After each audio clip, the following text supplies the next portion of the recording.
When a man's world collapses, it doesn't happen with a bang. It happens in silence. It happens on the empty side of the bed at 3 in the morning.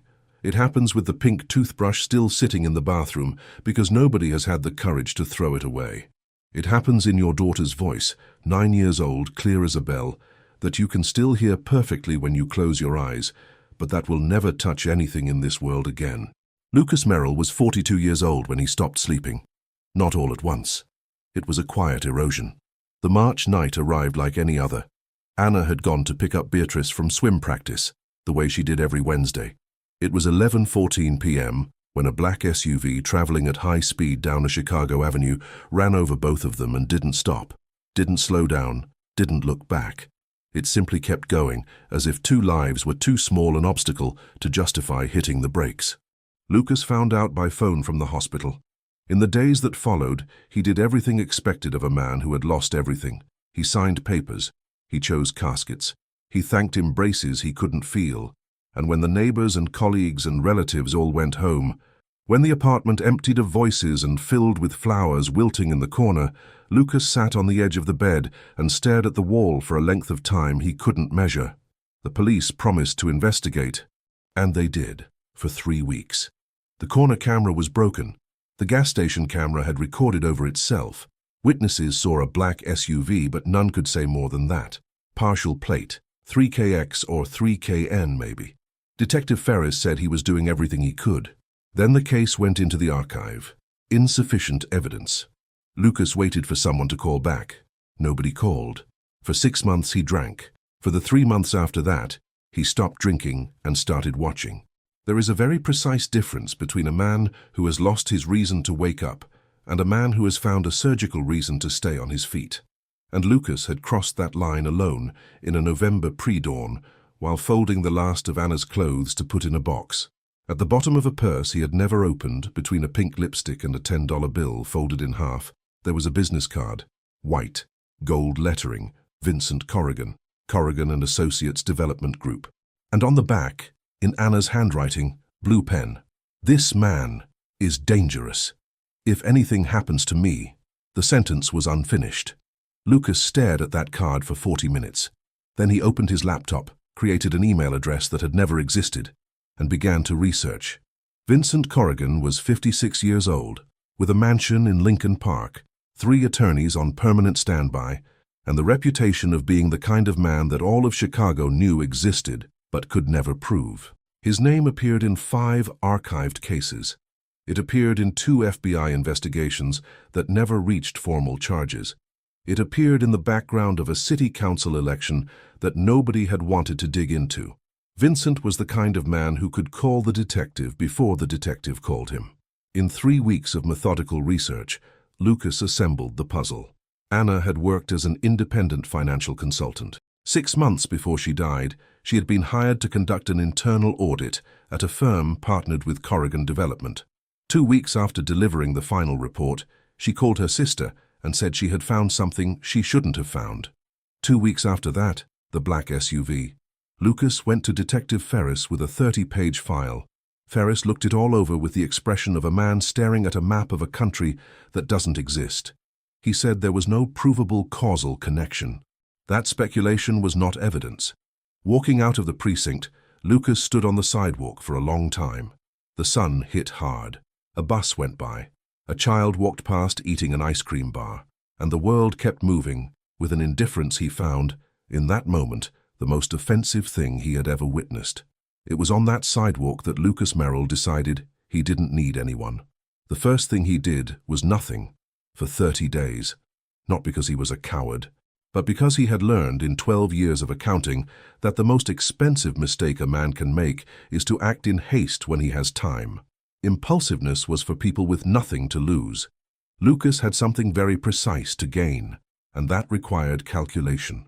In those 30 days, he studied Vincent the way he would study a complicated balance sheet, looking for the inconsistencies, the numbers that didn't add up, the cents that vanished between one line and the next. Vincent was too rich to be vulnerable in obvious ways.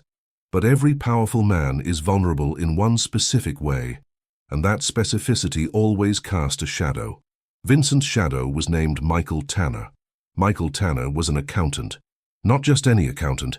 He was the man who knew where every dollar of Corrigan development had gone for the past 15 years.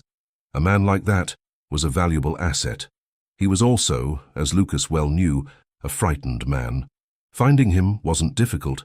An online forum for former Corrigan employees, 3 days in the state CPA registry, and Lucas had a name, a work address, and the bar in River North where Michael had a beer every Thursday after work. Lucas sat at the next table. He waited. On the second beer, he mentioned the rain. On the third, Michael asked what Lucas did for work. Lucas said he was a financial consultant. Michael said he'd recently left a big firm. Lucas said he understood. Some companies just weren't for everyone. It took no more than 40 minutes for Michael Tanner to be talking about Corrigan development at the speed of a man who had held something inside his chest for far too long. What Lucas learned that night was more than he had expected. Corrigan Development had siphoned $42 million from a federal affordable housing fund over 7 years. The scheme was elegant. Lucas had to admit that to himself as he listened, involving shell companies in Paraguay, a small bank in Georgia, and invoices for construction projects that had never happened. Anna, during the audit she had conducted, had pulled the loose end of that thread, and she had paid for it with her life, with her daughter's life. Michael had everything documented, files copied before he left, kept out of fear, and never handed to anyone for the same fear. That night, Lucas drove home with a flash drive that Michael had handed over with slightly trembling hands and the expression of a man releasing a weight that had bent him for too long. On the way, he stopped at a red light and stared at the signal. He thought about Anna. He thought about Beatrice and the way she always hummed in the car without knowing she was humming. The light turned green. Lucas kept going. The mistake ordinary people make when thinking about revenge is imagining it needs blood to be complete.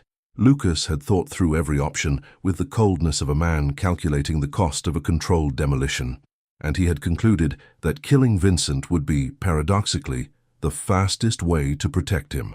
A dead man doesn't stand trial, doesn't go to prison, doesn't lose absolutely everything he spent his life building. And the dead, Vincent included, have the inconvenient tendency to become sympathetic. Lucas wanted Vincent to live.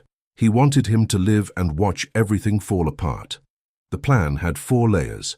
The first was the most delicate, getting Michael Tanner's flash drive into the right hands without either of them being traced. Lucas spent weeks researching investigative journalists in Chicago. He needed someone brave enough to publish and protected enough not to back down.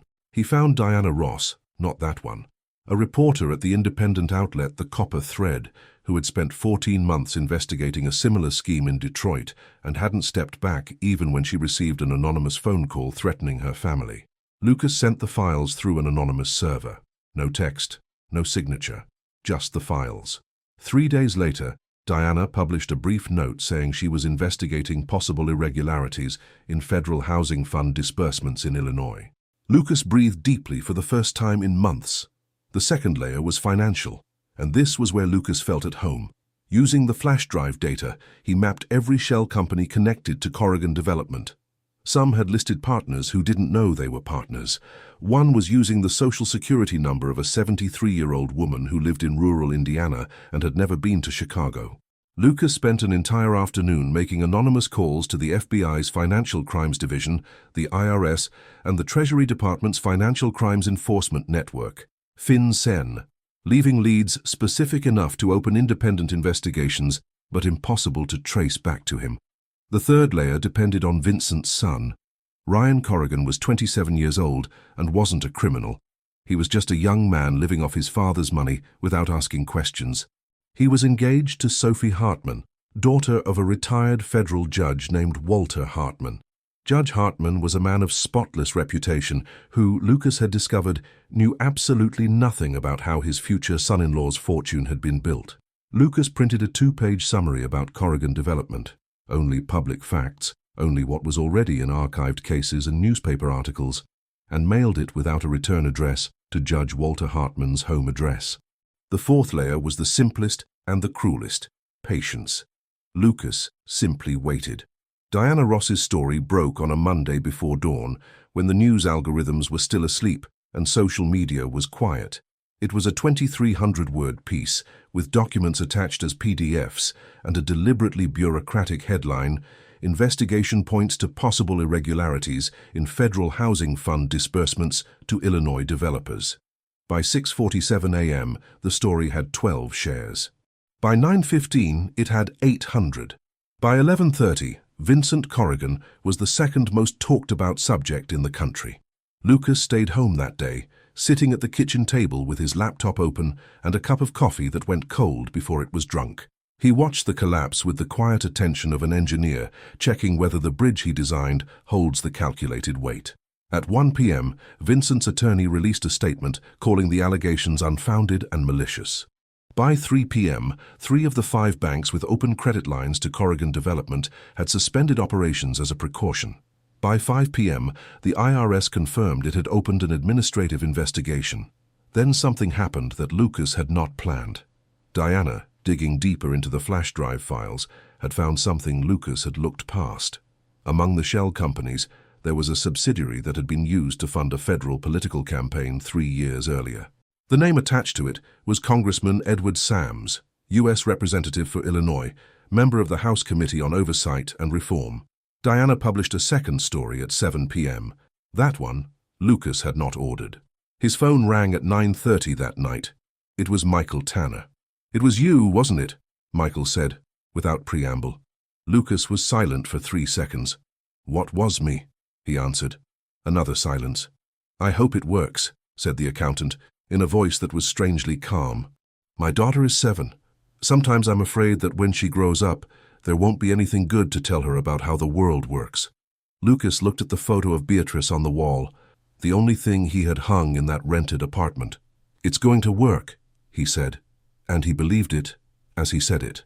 While they spoke, Judge Walter Hartman was calling his daughter, asking her to postpone the wedding indefinitely. Ryan Corrigan had tried to reach his father 7 times with no answer. And a vehicle from the FBI's Financial Crimes Unit had parked discreetly in front of the Lincoln Park mansion because of an anonymous tip received that same morning with the exact coordinates of where to find an external hard drive buried in the back garden of the property. That last detail Lucas had not arranged, but he understood when he found out that there are moves on the board that happen by themselves when you push the first piece hard enough. Vincent Corrigan went to play golf the following Thursday. Lucas found this extraordinary. The man's world was collapsing in slow motion. The press was camped outside his mansion. 3 federal investigations had been opened. His son's engagement had been called off. And yet Vincent woke at 6:30, put on his golf slacks, and told his driver to bring the car around. It was the purest display of arrogance Lucas had ever witnessed. The arrogance of a man who had spent his entire life betting that nothing would ever reach him. A bet that had worked for 20 years. And that morning simply stopped working. It wasn't Lucas who was at the country club.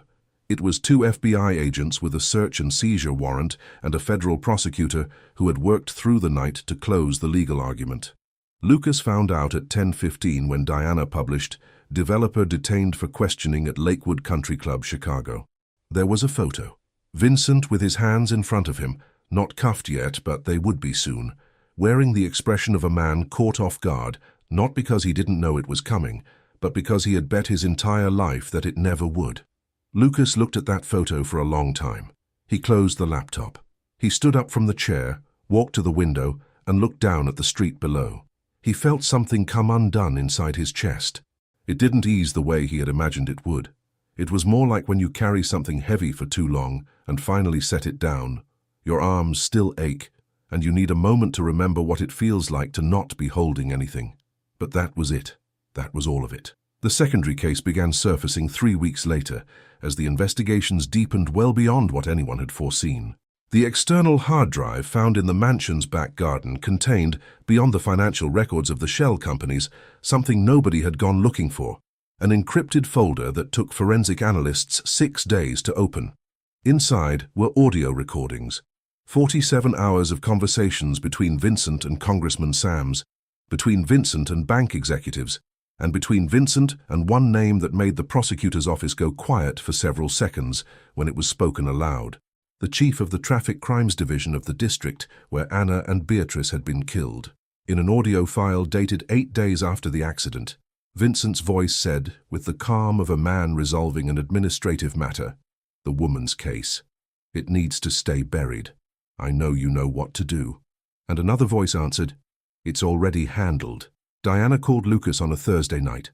"Did you know that was in there?" she asked. "No," said Lucas. "It was the truth.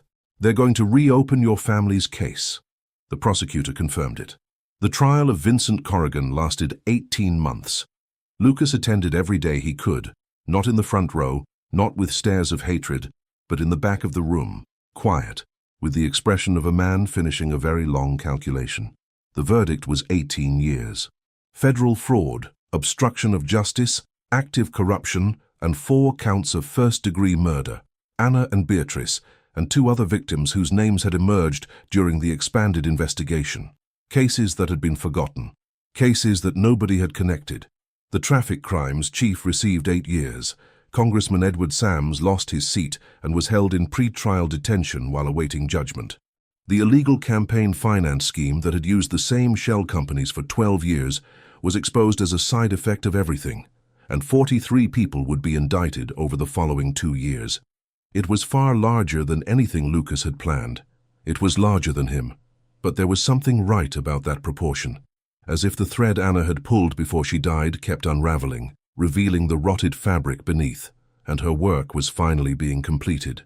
On the day of the verdict, Lucas went to the cemetery.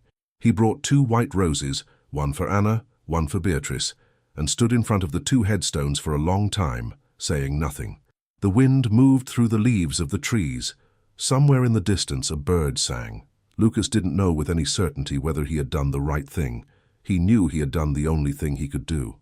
And he knew, in a way he couldn't entirely explain, that Anna and Beatrice had helped dismantle something that had been hurting far more people than just them. He placed the roses. He stayed a little longer. Then he turned and walked back to the car, slowly, like a man learning again how to move without the weight he had carried for so long. The sun was strong. Somewhere nearby a child was laughing. The world kept going. And Lucas Merrill, for the first time in many years, did not find that offensive.